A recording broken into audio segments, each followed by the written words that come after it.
పునరుద్ధానుడు, మృత్యుంజయుడు, మరణపు ముళ్ళును విరిచినటువంటి ప్రభు, మరణం మీద విజయం కలిగినటువంటి దేవుడు తిరిగి మనలను మరొక నూతనమైనటువంటి పునరుద్ధానపు ఆరాధన దినములోకి నడిపించినటువంటి దేవాతి దేవునికి స్తుతులు స్తోత్రములు చెల్లిస్తున్నాను. అలాగనే ప్రతిరోజు ఉదయకాలం ముందు కృపావాక్య ధ్యానములలో ప్రభు మనమంతా కూడా పాలుపంపులు కలిగి ఆయన వాక్యాన్ని వినటానికి, వాక్యం చేత బలపరచబడటానికి, వాక్యానుసారంగా జీవించటానికి ప్రభు ఇచ్చినటువంటి తరుణాన్ని బట్టి, అలాగనే పాలుపంపులు కలిగి ఉంటున్నటువంటి బిడలకు ప్రభు పేరిట వందనములు, ప్రభు పేరిట శుభములు తెలియచేస్తున్నాను. ప్రియమైనటువంటి దేవుని బిడ్డలారా, ఈ యొక్క సమయంలో దేవుని వాక్యాన్ని చదువుకొని ప్రార్థనాపూర్వకంగా మనం ధ్యానం చేద్దాం. కీర్తన 28వ కీర్తన 8వ చరణములో ఉన్నటువంటి మాటను నేను చదువుతున్నాను. యెహోవా తన జనులకు ఆశ్రయము, ఆయన తన అభిషిక్తునికి రక్షణ దుర్గము. కృపగల తండ్రి, పరిశుద్ధుడా, మీకు వందనాలు. ఉదయకాలం మందు ప్రభు మీ పాద సన్నిధిలో ఉన్న మరి మీ జీవం కలిగినటువంటి మాటల కొరకు, మమ్మల్ని జీవింపచేసేటువంటి మీ వాక్యం కొరకు ఎదురు చూస్తూ ఉన్నా. దాసును మరుగుపరిచి మీరు మాత్రము మాట్లాడమని యేసుక్రీస్తు నామములో అడిగి వేడుకుంటున్నాం తండ్రి, ఆమేన్. ప్రియమైన దేవుని బిడ్డలారా, ఇక్కడ రాయబడినటువంటి మాటలలో మరి దేవుడు తన జనులకు, తన ప్రజలకు, తన భక్తులకు, తనను విశ్వసించినటువంటి విశ్వాసులకు ఆయన ఎల్లప్పుడూ ఆయన ఆశ్రయముగా ఉన్నటువంటి, ఆశ్రయం కల్పించేటువంటి, ఆశ్రయములో భద్రపరిచేటువంటి, ఆశ్రయములో సుఖ నివాసము చేయటానికి ఆయన సహాయం చేసేటువంటి, అలాగా కల్పించేటువంటి దేవుడిగా ఉన్నాడు. రెండవదిగా మరి ఆయన తన అభిషేక్తునికి రక్షణ దుర్గముగా ఉన్నారు. తన అభిషేక్తునికి ఆయన మరి రక్షణ దుర్గముగా ఉన్నాడు అనే మాటలు అక్కడ రాయబడి ఉన్నాయి. ఈరోజు మరి దేవుని యొక్క ఆశ్రయము అని మనం చూసినప్పుడు, దేవుని యొక్క ఆశ్రయము మరి ఎలాగుంటుంది? ఆశ్రయము అనే పదానికి అర్థం చూసినప్పుడు రక్షణ పొందేటువంటి స్థలముగా, ఆధారము అనేదిగా కలిగించేటువంటిది, సురక్షిత ఆధారము అనేది ఆ ఆశ్రయములో ఉంటుంది. ఆధారపడే చోటు లేదా మరి వ్యక్తి అని మరి ఆశ్రయము అనే పదానికి అర్థాలు ఇస్తూ ఉంటుంది. ఇంకా మనము వివరముగా దానిని మరి చూసినప్పుడు, కష్టము, భయము, అవసరం వచ్చినప్పుడు ఎవరి దగ్గరికి లేదా ఏ చోటికి వెళ్ళి సురక్షగా మరి భరోసాగా ఉండగలమో దానినే ఆశ్రయము అని చెప్పబడుతున్నటువంటి మాటలు. అలాగనే మరి బైబిల్ యొక్క భావనలోకి మనం వెళ్ళినప్పుడు, బైబిల్ మాట్లాడేటువంటి మాటను చూసినప్పుడు వాక్యానుసారంగా ఆశ్రయం అంటే దేవునిపై పూర్తిగా ఆధారపడడం, ఆయనలో రక్షణ మరియు భద్రత పొందడం, దేవుడు మనకు మరి ఆశ్రయముగా, బలముగా ఉండేటువంటిది ఆశ్రయం అంటే. దాని కీర్తన 46వ కీర్తన 1వ చరణంలో కూడా అలాగా రాయబడినటువంటి మాటలు. అభిషిక్తుడు అంటే మరి దేవుడు ప్రత్యేకించుకున్న, ప్రత్యేకపరిచిన మరి వ్యక్తి, లేక నియమించినటువంటి వ్యక్తి అభిషిక్తుడు.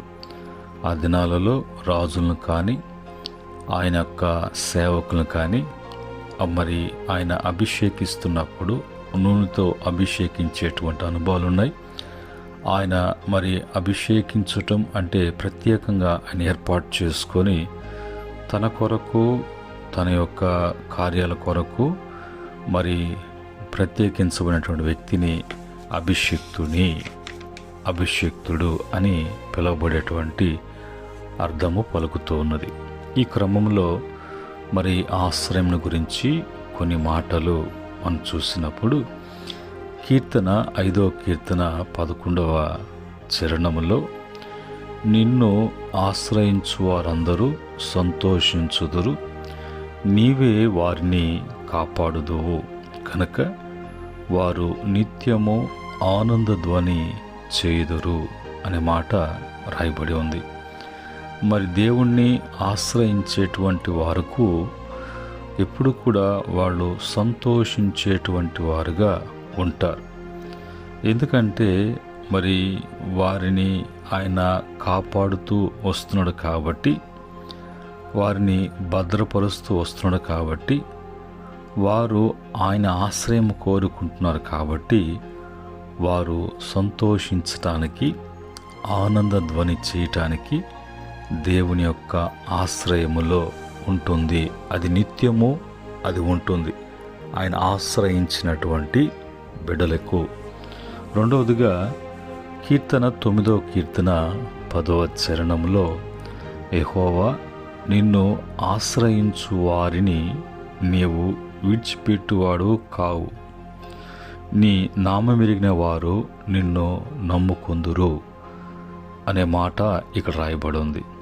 కనుక ఇక్కడ దేవుడు నమ్ముకున్నటువంటి వారందరూ కూడా ఎప్పుడు కూడా మరి ఆయన యొక్క ఆశ్రయము ఇచ్చినటువంటి వారిని కాపాడుతూ ఉంటాడు కాబట్టి, వారిని విడిచిపెట్టరు కాబట్టి ఆయన మీదే వారి నమ్మిక. ఆయన కూర్చున్నటువంటి, ఆయన ఎరిగినటువంటి బిడ్డలుగా ఆయన నమ్ముకుంటూ ఉంటున్నారు కాబట్టి, ఆ క్రమంలో దేవుని ఆశ్రయం కల్పించుకుంటున్నారు కాబట్టి అలాంటి వారిని దేవుడు ఎన్నడూ కూడా విడిచిపెట్టడు అనే మాట అక్కడ మనం చూస్తూ ఉన్నాం. అలాగే మన జీవితంలో కూడా అలాగ మనకు సహాయము అనేది ప్రభు వలన కలగాలి. కానీ అలా కాకుండా మరి వేరే ప్రయత్నాలు చేసినప్పుడు ఆ ప్రయత్నాల్లో సఫలము కాకుండా పోవటం మాత్రమే కాకుండా అనేక మరి ఇబ్బందులు పాలయ్యేటువంటి పరిస్థితి కూడా ఉంటుంది. శ్రమ, బలము, ఆ కష్టము అంతా కూడా వ్యర్థమైనటువంటి పరిస్థితిగా మార్చబడుతున్నది. అందుకని భక్తుడు అంటాడు, యెహోవా తప్ప దేవుడేడి, మన దేవుడు తప్ప ఆశ్రయ దుర్గమేది అంటే లేదు. లేనప్పుడు అలాంటి వ్యర్థమైనటువంటి ప్రయత్నాలు చేయటం, అలాంటి పరుగులు తీయటము అనేది మరి అది ఎంత కూడా టైం వేస్ట్ మరి పనులు కాబట్టి అలాంటివి చేయకూడదు అనేది తెలుసుకోవాలి. అలాగనే కీర్తన 31వ కీర్తన మరి 19వ వచనములో ఒక మాట రాయబడింది. నీ యందు భయభక్తులు గల వారి నిమిత్తము నీవు దాచి ఉంచిన మేలు ఎంతో గొప్పది, నరులు ఎడల నిన్ను ఆశ్రయించు వారి నిమిత్తము నీవు సిద్ధపరిచిన మేలు ఎంతో గొప్పది. ఆయన యొద్ద మేలు ఎంత గొప్పదో, ఆ గొప్ప మేలు ఎవరు మరి అనుభవిస్తారు, ఎవరు కలుగుతుంది అంటే ఆయనను ఆశ్రయించినటువంటి వారు. ఎవరు ఆయన్ని ఆశ్రయిస్తారు అంటే ఆయన ఎరిగినట్టి వారు, ఆయనందు భయభక్తులు కలిగినటువంటి వారికి ఆ గొప్ప మేలు. అంత మాత్రమే కాకుండా నరులలో దేవుణ్ణి ఆశ్రయించినట్లుగా వాళ్ళకి ఆశ్రయము దేవుడి అన్నట్టుగా కనపరుచుకునేటువంటి అనుభవం కూడా వారికి గొప్ప మేలు తెచ్చిపెడుతుంది. ఎందుకంటే నరులలో ఆయన ఆశ్రయించినట్లుగా, ఆయన ఆశ్రయంలో ఉన్నట్లుగా వాళ్ళు కనపరుచుకున్నప్పుడు దేవుడు ఆ నరుల మధ్యలోనే వాళ్ళు సిగ్గు నొందక వారు బహుగా మేలు, గొప్ప మేలు వాళ్ళు కలిగి ఉన్నట్లుగా ప్రభు లోకానికి చూపించేటువంటి వారుగా ఉన్నారు. ఇందును బట్టి వాక్యం చెప్పేటువంటి మాటలు ఏంటంటే, కీర్తన 34వ కీర్తన మరి ఉన్నటువంటి 8వ చరణంలో ఏమని రాయబడి ఉందంటే, యెహోవా ఉత్తముడని రుచి చూచి తెలుసుకునిడి, ఆయనను ఆశ్రయించు నరుడు ధన్యుడు.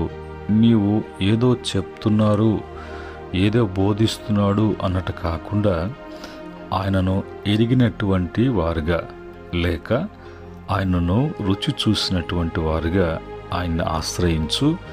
ఏదో మాటలు చెప్పారు, ప్రోత్సహించారు, ఆ ప్రోత్సాహాన్ని బట్టి నేను ఇలాగా నమ్ముకున్నాను అన్నట్టు కాకుండా దేవుడంటే తెలియాలి. ఆ రుచి చూసినటువంటి, తెలుసుకున్నటువంటి వారికి నిశ్చయముగా దేవుడు వారికి మరి ఆశ్రయుడిగా ఉంటాడు. ఇందును బట్టి అలాగా ప్రభువులోకి వచ్చినటువంటి వారు, అలాగా ప్రభు దగ్గరకు వచ్చినటువంటి వారు ధన్యులై ఉంటారు. ఆ ధన్యత, ఆ ధన్యులు వారి జీవితంలో ఇలాంటి లోటుపాటులు కలిగి ఉండరు.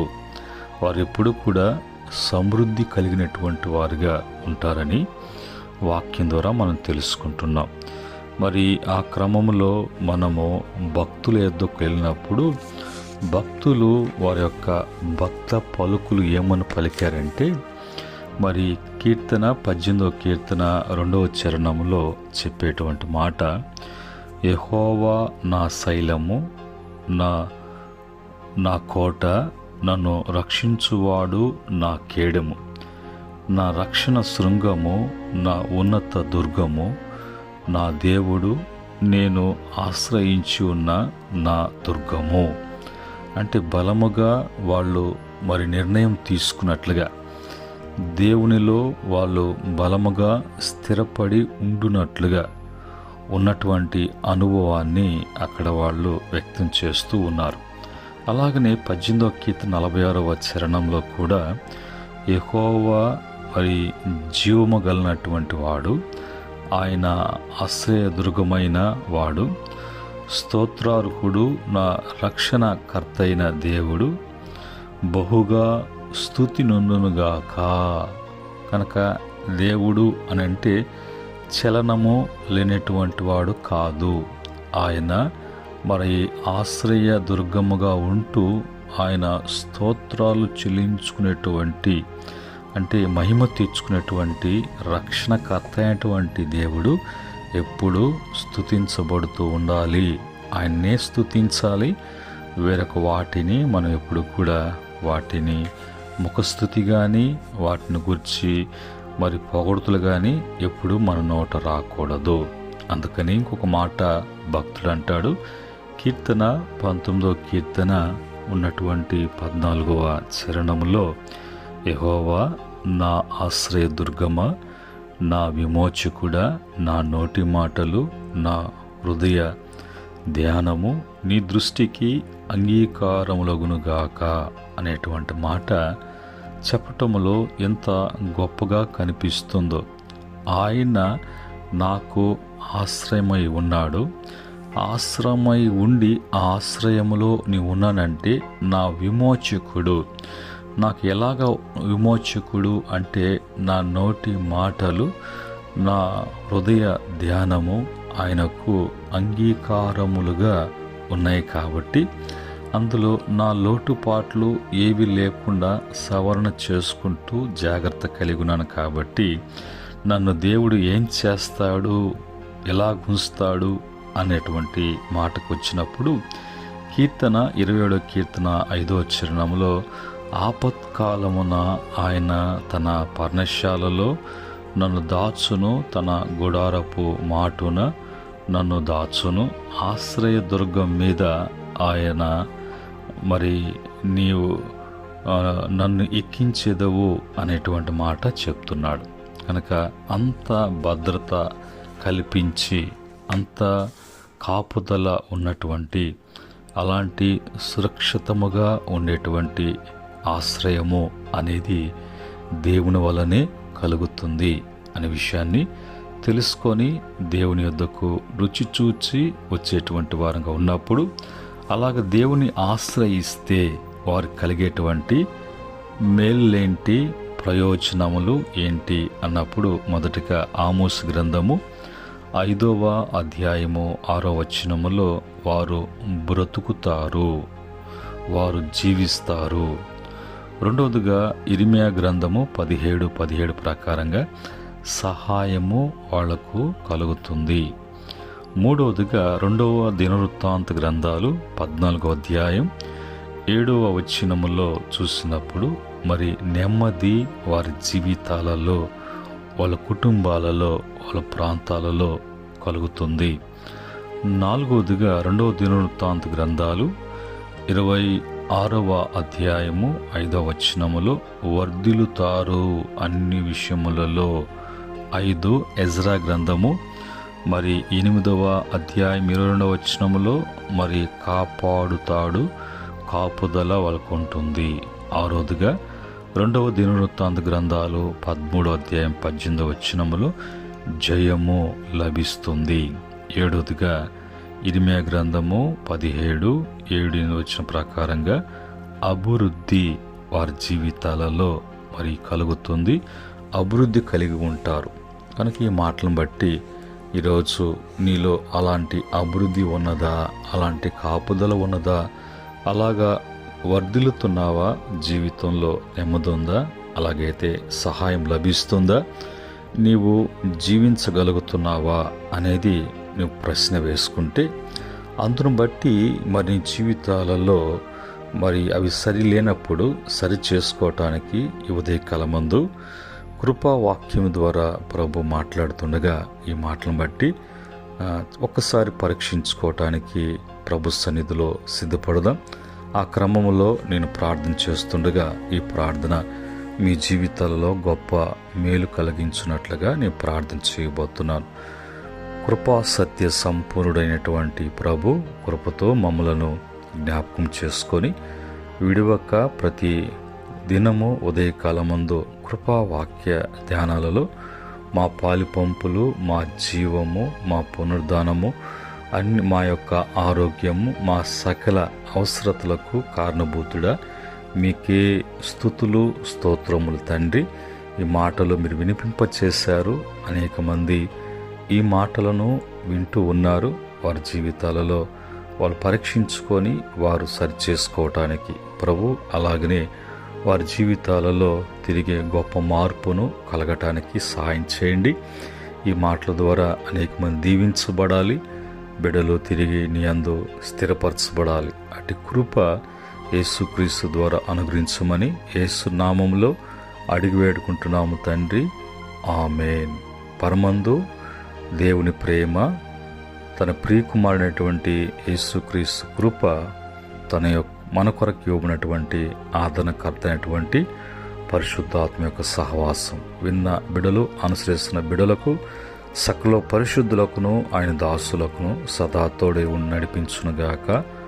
ఆమేన్. దేవుడు మిమ్ములను మీ కుటుంబాలను ఎల్లవేళలా ఆయన దీవిస్తూ ఆయనే మీకు నివాస స్థలముగా ఉండి అన్ని విషయాలలో వృద్ధిపరచునుగాక. ఆమేన్.